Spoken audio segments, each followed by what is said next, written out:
Namaste, welcome to online classes. Today I am going to discuss about function overloading chapter. According to blueprint of second PUC final exam question paper, one 5 marks question comes from function overloading chapter. We'll see what is function overloading. Two or more functions have same name but differ in the number of arguments or data type of the arguments is known as function overloading. That is, we can consider two or more functions but name of the function can be same, but it must differ in the either in the type of the argument or in the number of argument. That is, see the example given here: int sum int a comma int b, int sum int a comma int b comma int c. Here I have considered two functions, both the functions having same name but it differs in the total number of arguments. That is, in the first function I have considered only two arguments which is integer type. In the second function I have considered three arguments. So function name is same but it differs in the number of arguments what we have taken here. It is a simple example for function overloading. Function overloading means two or more functions having same name but it differs in the number of arguments or type of a argument. Here we have considered two functions, that is with the same name. First function is also having name sum, second function is also having a name sum. But first function has only two arguments, second function has three arguments. So we can say function name is same but it differs in the number of arguments here. Okay. Now we'll see what is the advantage of function overloading. What are the advantages of function overloading? First one, code execution is faster. Code execution is faster. That is, here compiler itself decides which function has to be executed depending on the number of arguments or the type of a argument. Here compiler itself decides which function has to be executed according to the type of argument or depending on the number of argument. So code execution will be faster. Second one, easy to understand flow of information and debug. That is, it is easy to understand flow of information. Flow of information in the sense transfer of information from one variable to another variable. Debug means checking and correcting the errors. Easier to understand transfer of information from one variable to another variable and easy to check and correct the errors. Next one, code maintenance is easy.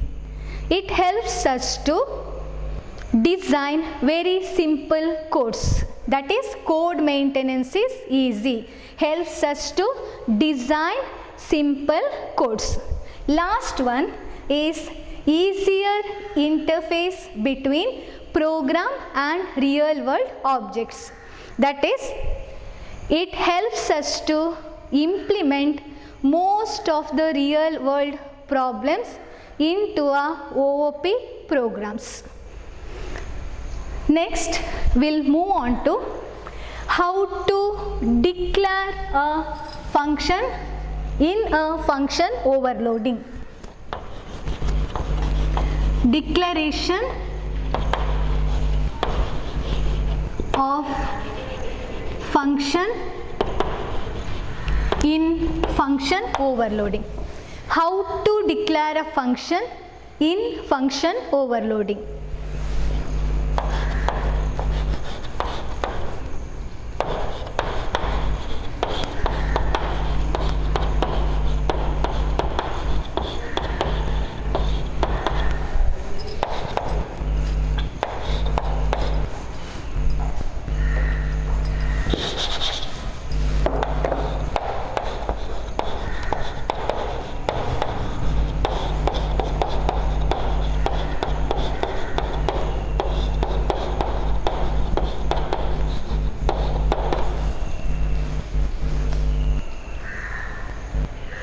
This is an example to declare a function in function overloading.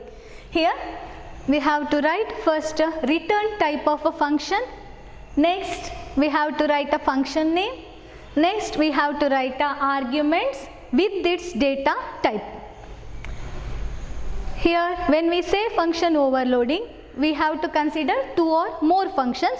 So I am considering one more function, float sum. Here float is a return type, sum is a function name. Float, here float p, float q are there. Here float specifies data type of argument, p and q are arguments of a particular function. Here we have considered two functions, both the functions having a same name, but it differs in the type of a data. First function has two arguments, but it has a integer data. Second function has two arguments, it has a float type of data. Declaration of a function, that is done by considering return type, function name, argument list with its data type, that is int sum, int a, int b. Here int is a return type, sum is a function name, int and int what is given here is a data type of argument, a and b are known as argument names. Similarly float sum, float p, float q. Here float is a return type, sum is a function name, float, these are the type of the argument, p and q are the arguments. This is how we can declare functions in function overloading. Now we will see how to define a function. How to define a function in function overloading.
This is how to define a function in a function overloading. That is, in the previous one where we declared a function, there we have written only a function header, that is int sum, int a, int b, and we have used semicolon here. But when we define a function, we have to use function body. When we define a function, we have to include function body together with the function header, that is int sum, int a, int b, return a plus b. This is a function used to find sum of two numbers where two numbers are a and b and its data type is considered as int. Okay, so int sum, int a, int b, return a plus b. Return a plus b. Return statement is used to return some value of a and b. Float sum, float p, float q, return p plus q. Here float specifies return type of a function sum. So whatever the sum function, returns a value, that value will be in the form of float. Float sum, float p comma float q. Here p and q are the arguments. Now we have to add up two float values, that is p plus q. After that we have to return that value. Return p plus q, which returns a value obtained after adding up p and q. This is how we are going to define a function in function overloading. Function name is same, but here the arguments what we have considered, its type will be different. Number of arguments we have considered same here, but there is a difference in a type of a argument. So this is also example for function overloading where type differs. In the previous example, in the beginning what the example we have considered, there the number of argument differs. Next we'll move on to how to call a function in a function overloading. How to call a function in function overloading.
Now we'll see how to call a function in function overloading, because here we are using functions with the same name but differs in either in a type of argument or in a number of arguments. So we'll see how to invoke a function in function overloading. Class f overload. Here f overload is a name given for the class. Next, public, it's the access specifier. There are three types of access specifiers we use in C++, that is public, private and protected. Here we have used public access specifier, int sum int a comma int b, return a plus b. This is a function which is used to find sum of two numbers, that is a and b. After that it calculates a sum and returns it to the calling point. Float sum float p comma float q. This is a function used to find sum of two numbers, that is of float type. Function body returns p plus q, that is sum of two float numbers. And when we close the class, we have to put a semicolon for it. Next, void main. Inside the main, we create an object for the class f overload f. Next, these two statements f dot sum 10, 20, f dot sum 15.2, 10.2, both are function call. Here sum is a member function. We have to call a member function using object name. F is object name, sum is a function name. We call it by using dot operator. Finally get ch. Now I'll tell you how the execution of this particular program will be done. Always execution starts from main function. Initially we have to create an object for the class f overload. Class name is f overload. For that we have to create an object f. Next, here we have to call two functions. There are two functions here with the same name. We have to call it. So write f dot sum 10, 20. Here f is a object name, sum is a function name, 10, 20 are the argument value which has to be passed to the function sum. Here f dot sum 10, 20 is a function call statement. When this is executed, f dot sum 10, 20 is executed, the control directly goes to a function. Now we'll think for which function it goes, whether it goes to first one or it goes to second one. Where it goes actually, that is depending on the data type of the arguments. Okay, here what is the data type? That is integer. Here data type is integer. And check number of arguments. How many number of arguments are here? 2 arguments are there. Depending on that, the function will be called. Here there are 2 functions, sum with the 2 arguments, that is of integer type, and sum with 2 arguments, that is of float type. So when there is a call to the function f dot sum 10, 20, the compiler will decide which function has to be executed, either first one or second one, depending on the number of arguments or depending on the type of a argument. Here number of arguments are same. In the first one also 2 arguments, second one also 2 arguments. So compiler checks what is the type of the arguments. 10, 20 is 20 are integers. 10, 20 are integers. So control directly comes to a function sum which has integer arguments. Control directly comes to the function sum which has integer arguments. So here 10, 20 is passed to the function. 10, 20 value is passed to the function. 10 is copied to A, 20 is copied to B. 20 is copied to B. After that, it goes to return A plus B. Return A plus B. So here it calculates 10 plus 20. 10 plus 20. So I get the result as 30. Return 30. To which point? It returns a value to a calling point. Which is a calling point? Calling point is this. Here the result will be returned. For this particular point, the result will be returned. Suppose if you want to display the result, you can write cout statement here. Cout f dot sum 10, 20. Whatever the result is returned from here, return 30. The result is returned to calling point. That result will be displayed on the screen by using cout statement. So in your output screen, 30 will be displayed. In your output screen, 30 will be displayed. Next, we'll move on to next statement in the main program, that is f dot sum 15.2 10.2. Here once again there is a call to the function sum. Once again there is a call to the function sum, f dot sum 15.2 comma 10.2. So control directly goes to sum function. Control directly goes to sum function. But again there is a work for the compiler to decide which function has to be executed, whether the first one or the second one. That is, compiler decides it based on the type of a argument. Here type of argument is float.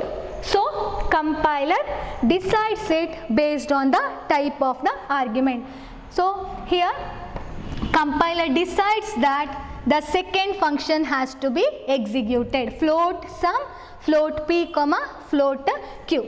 So when there is a call to the function 15.2 comma 10.2, value is passed to the function.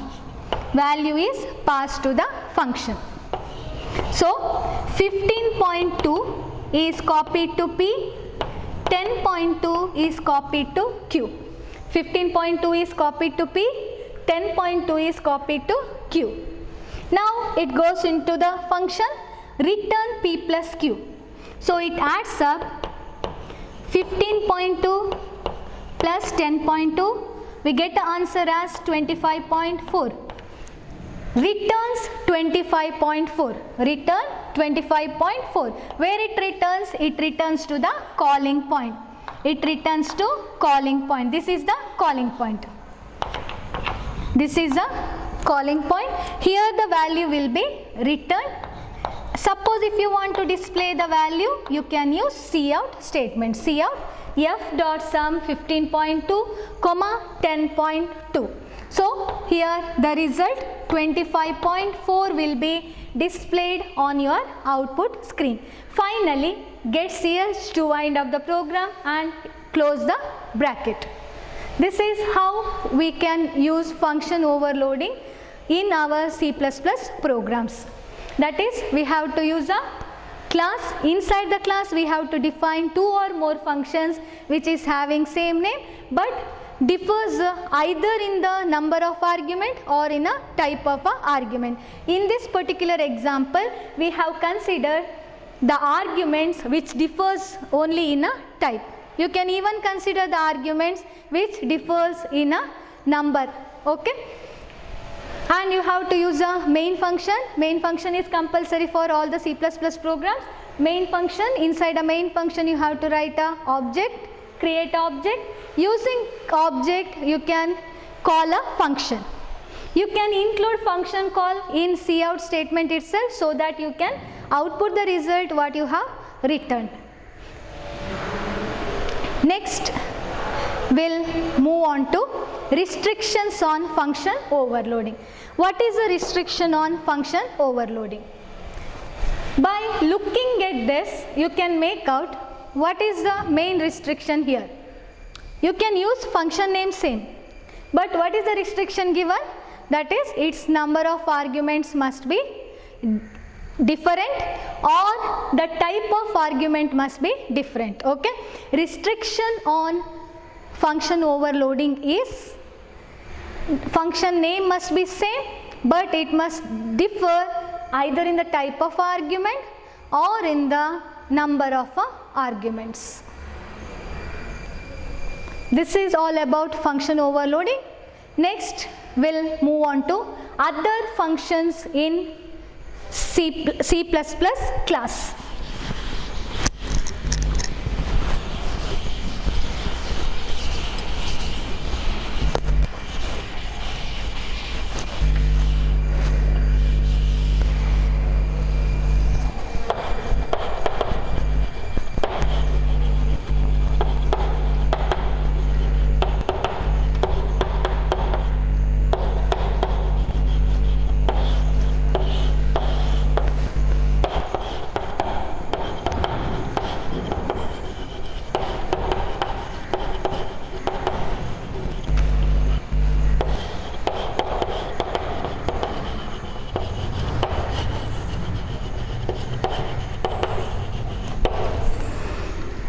There are two functions in C++ class, other function, that is inline function and friend functions.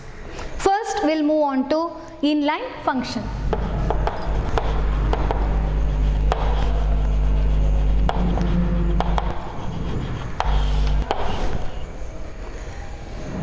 Why we use inline functions? That is, already you have seen that when there is a function call, the control must be transferred to the function. When there is a function call, control must be transferred to the function, and we have to pass the argument values to the function. Pass the argument values to the function. So these are all extra overheads required when there is a function call. When there is a function call, we have to invoke a function, we have to pass the value to the parameter, and we require extra memory space, extra time to execute a function. Suppose if you use inline function, then you can avoid such overheads. If you use inline functions, you can avoid such overheads. Now we'll see what is inline function. It is a short function. It is a short function. It is a short function in which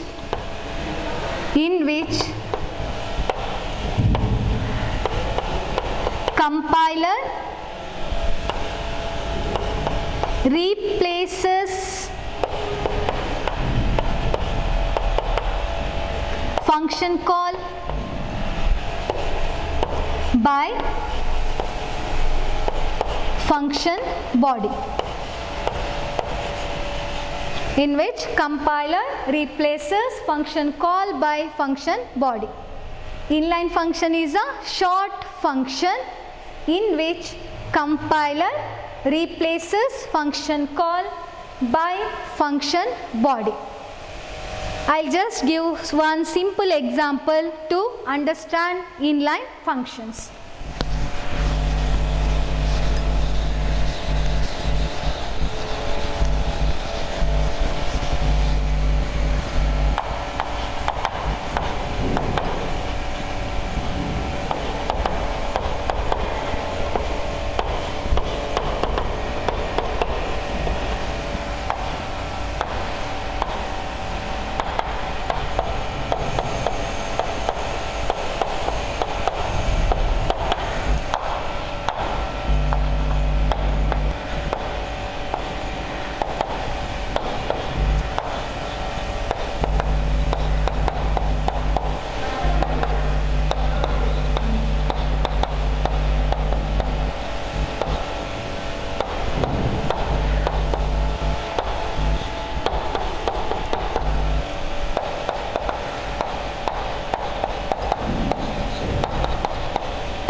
This is a simple example to find cube of a number using inline function. Finding cube of a number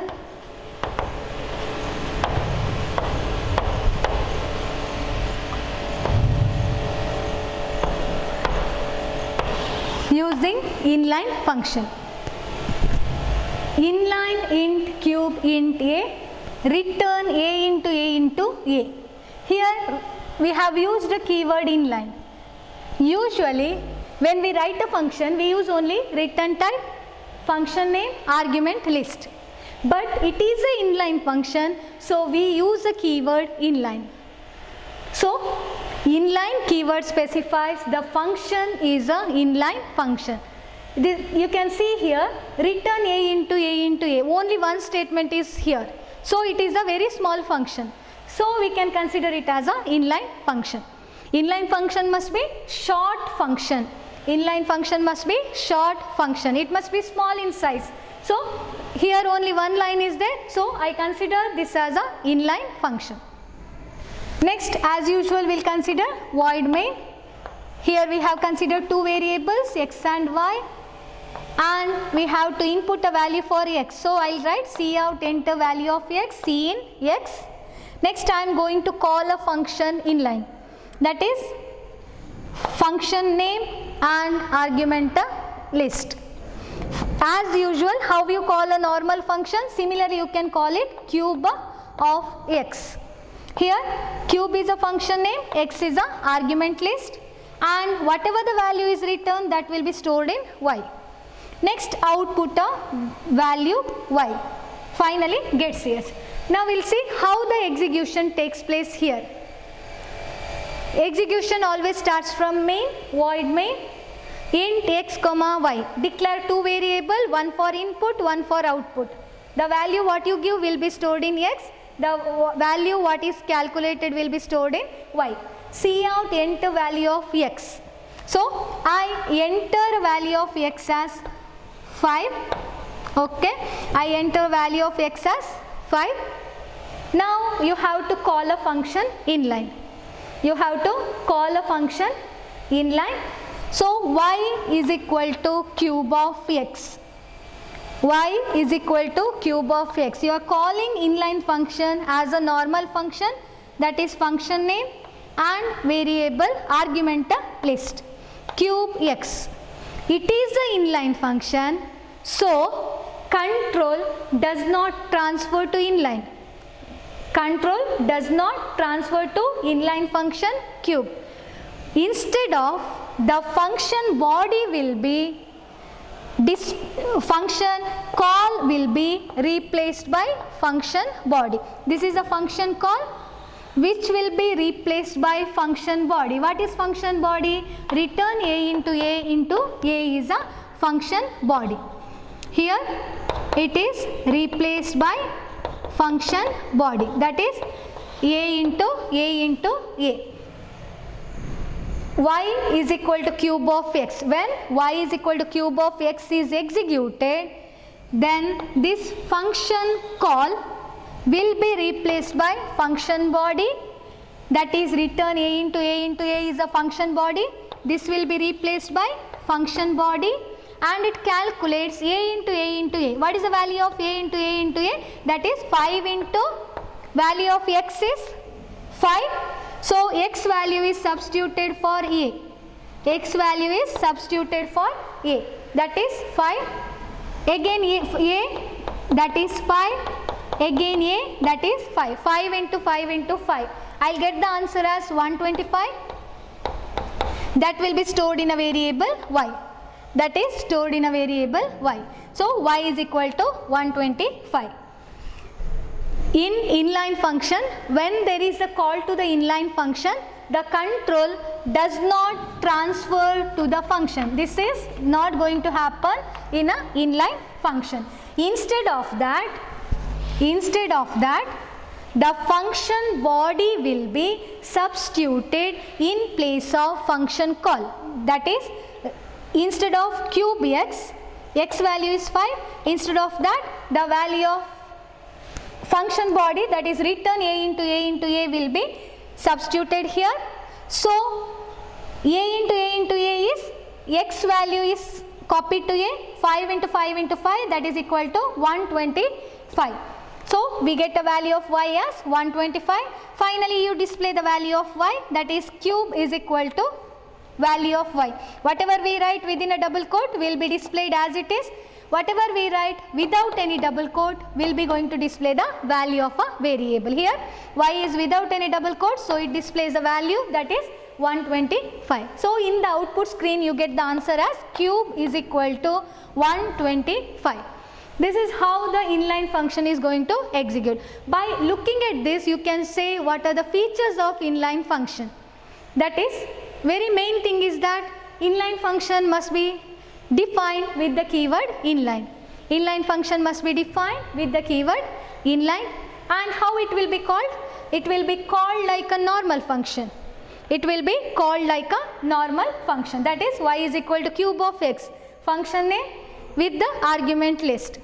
Third one is function call is replaced by function body. Third one is function call is replaced by function body. So, and finally last one is it executes